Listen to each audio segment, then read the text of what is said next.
আমাদের এনেছো? কত তাড়াতাড়ি দাও। নারকেল লাড়ু পুরো দাঁতের লড়াইয়ের মতো হয়ে গেছে। নমস্কার বন্ধুরা, আজ দেখো সকাল সকাল পুজোটা সারা হয়ে গেছে। আজকে ঘুম থেকে উঠেছি তখন 6টা সাড়ে 6টা হবে আর কি। তাড়াতাড়ি উঠবো বলেছিলাম, তাই উঠে স্নানটুকু সেরে নিয়ে আর ঘরের পুজোটা করে নিয়েছি সকাল সকাল।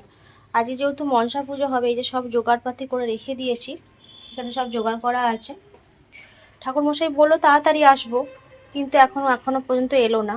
আমার পুজো সব হয়ে গেছে, রেডিও হয়ে গেছি, কখন আসবে জানি না। সব জোগাড় করে রেডি করে নিয়ে বসে আছি, কখন আসবে বলতে পারছি না। তবে ঘরের কাজকর্ম কালকে যেহেতু অনেকটা সেরে রেখেছিলাম, বাসন কুসন মেজে রেখেছিলাম, আজকে তাই কাজটা এখনো চাপছে নেই। আর বাইরে তো সকাল থেকে বৃষ্টি হয়েই যাচ্ছে, টিপ টিপ করে এখনো বৃষ্টি হচ্ছে।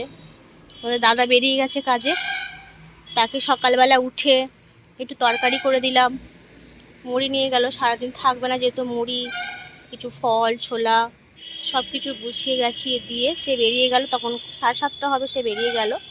তারপর আমি ঠাকুর পুজোর জোগাড় করে পুজো করে নিয়ে 1 কাপ চা খেলাম, মানে চা না খেলে হয় না, তাই লিকার চা খেলাম 1 কাপ, খেয়ে নিয়ে আর এবার ঘর ধরে কাজগুলো সারবো। কিন্তু ঠাকুরমশাইয়ের অপেক্ষায় রয়েছি, কখন আসবে জানি না। এলে পুজোটা হয়ে গেলে ভালো হয়। ঘরের পুজোটা সারা হয়ে গেলে আবার যাব আমাদের এতে, তোমার শীতলা তলায় পুজো দিতে যাব। আমাদের পুজো দিতে যেতে হয় শীতলা মন্দিরে, তাই সেখানে যাব। আর ছাদের দিকে এলাম, ঠাকুর পুজো করতে করতে ছাদে চলে এলাম। এসে দেখি বৃষ্টি পড়ছে, টিপ টিপ টিপ টিপ করে বৃষ্টি পড়ছে।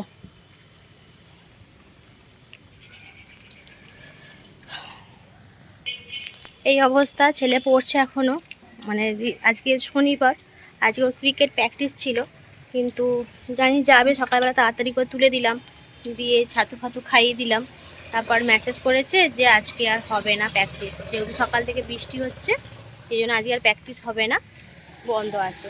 আমি তাহলে বন্ধ আছে যেহেতু পিয়াকে ডেকে নিই, পড়িয়ে দিয়ে চলে যাক, নাহলে সেই শনিবার রাত্রেবেলা এসে পড়ায়, আর পড়িয়ে দিয়ে চলে যাক।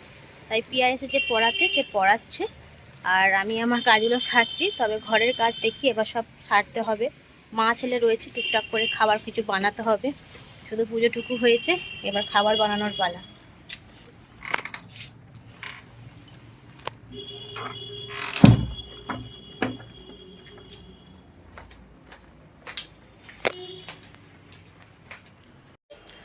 সকালে সব পুজো টুজো হয়েছে কমপ্লিট। ঠাকুরমশাই এলো তখন 10টা, 7:30 8টার সময় করে আসবে বলে এলো 10টায়। পুজো বুটি মোটামুটি হয়ে গেছে, ঘরের মনসা পুজো হয়ে গেছে, এবং শীতলাতলায় পুজো দিতে গিয়েছিলাম, সেখান থেকে এই পুজো দিয়ে এলাম। পুজো এখনো হয়নি অবশ্য, পুজো সেখানে দেরি আছে, তাই পুজোটা পাঠিয়ে দিলাম। এখানে যখন হবে হবে, দিয়ে চলে এলাম। আর এখানে খাবার দাবার সকালবেলা আর কি ছেলেটার খিদে পেয়েছে বলে খাবার করে ফেলেছিলাম, বলতে এদিকে তরকারি করেছি, কুমড়ো আলু আর পটলের তরকারিটা একটু বেশি করেই করে ফেলেছি, আর দুটো ওর মতো লুচি ভেজে দিয়ে তারপর আমি পুজো দিতে গিয়েছিলাম, কারণ খিদে পেয়েছে। ময়দা মাখা আছে, ময়দাটাকে একটুখানি করে নিয়ে আমি দুটো খাবো, আমার খিদে পাচ্ছে, 12টা মতো বাজে। আর ওর খাওয়া হয়ে গেছে, মানে ওকে 4টে না 5টার মতো লুচি ভেজে দিয়েছি, তরকারি দিয়ে মোটামুটি খেয়ে নিয়েছে। এবার আমি খাবো, খিদে পাচ্ছে। ওকে ঘরে কাজ দিয়ে গিয়েছিলাম যে ঘরে পড়বি, আমি এসে পড়া ধরবো। এই যে কাজ হচ্ছে, এই কাঁচি দে, এই দেখো দাদা, দুটো কাঁচি তো, ঠিক আছে দে। কাঁচিগুলো আমি 2-3-4 দিন হলো খুঁজে পাইনি, কাঁচিগুলো। ঘরের জিনিস একটাও আমি খুঁজে পাচ্ছি না, কোথায় কি রাখছি আমি কিছু খুঁজে পাচ্ছি না। পড়া হয়েছে কি, তোকে আমি পড়তে দিয়ে গেছিলাম।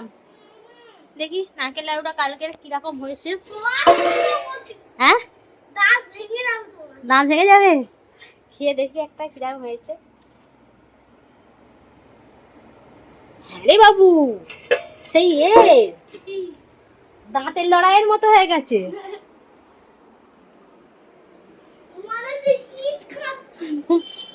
নারকেল লাড়ু, নারকেল দাঁতের লড়াই খেতাম, নারকেল লাড়ু পুরো দাঁতের লড়াইয়ের মতো হয়ে গেছে, চিবিয়ে যাচ্ছি। তাই বাবু ভালো লাগছে খেতে, টেস্ট হয়েছে ভালো। এই এই, আর তুই নয়, আর তুই নয়, পাপা খাবে এবার, পাপা কাল থেকে একটাও খাইনি। আর একটাও তুই নারকেল লাড়ুতে হাত দিবি নি। দাঁতের লড়াইয়ের মতো লাগছে খেতে। সত্যি তাই, গুড়টা অনেকটা পড়ে গেছে তো ওই জন্য। ভালো হয়েছে, খারাপ হয় না।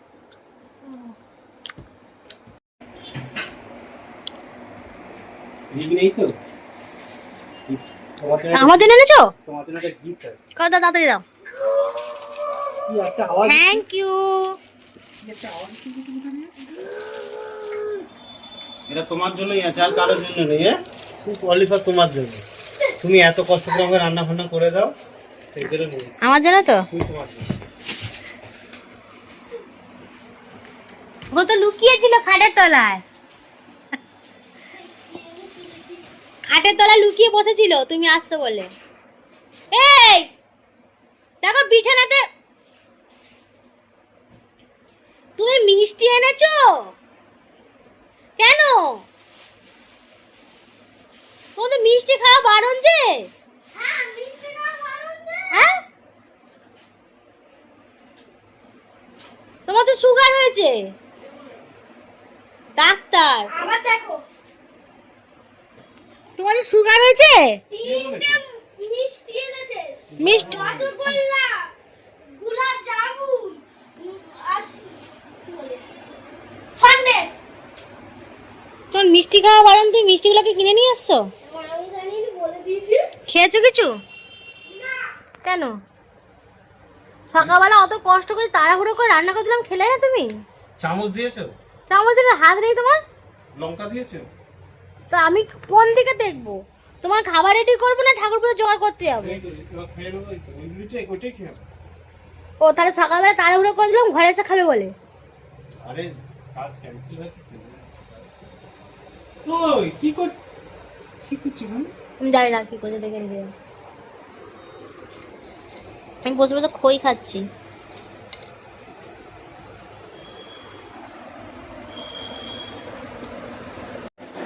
অনেকটাই রাত হয়ে গেছে, এবার শোবো আর কি। রাতের খাওয়া দাওয়া কমপ্লিট হয়ে গেছে। রাত্রেবেলা যে ভাত করেছিলাম, সারাদিন ভাত যেহেতু হয়নি, তাই রাত্রেবেলা ভাত করেছিলাম, ডিমের তরকারি, ঢ্যাঁড়সের তরকারি, ভাত করে খাওয়া হয়ে গেছে। এখন এই 11:30 মতো বাজে, এবার শোবো। মশারি পর্যন্ত টাঙানো হয়ে গেছে। আর সন্ধ্যের দিকে একটু পড়াচ্ছিলাম, ওকে পড়াতে পড়াতে অনেকটাই দেরি হয়ে গেল। তারপর 9টার দিক করে ভাত বসালাম। ভাত টাত করে খেতে করতে অনেকটাই দেরি হয়ে গেল। আজকে রাতের দিকে বাসন কুসন কিছুই মাজা হয়নি, সবই পড়ে আছে। আর ভালো লাগছে না, শরীর আর বইছে না, তাই শুয়ে পড়লাম। কালকে হবে যা হবে, কালকে সকালবেলা দেখা যাবে। ঠিক আছে, এই অবস্থা। সারাদিন মোটামুটি এদিক ওদিক করে দৌড়ঝাঁপ করে সব সময় কাটলো। আর আজকের মতো তাহলে ভিডিও এখানেই শেষ করলাম। যদি আজকের ভিডিও তোমাদের কারো ভালো লাগে প্লিজ একটা লাইক করো, আর পারলে চ্যানেলটিকে সাবস্ক্রাইব করে দিও। আর আমার ফেসবুক পেজ থেকে যদি কেউ দেখে থাকো প্লিজ একটা লাইক করে দিও আর ফলো করে দিও। সবাইকে গুড নাইট জানিয়ে আজকের মতো ভিডিও এখানেই শেষ করলাম।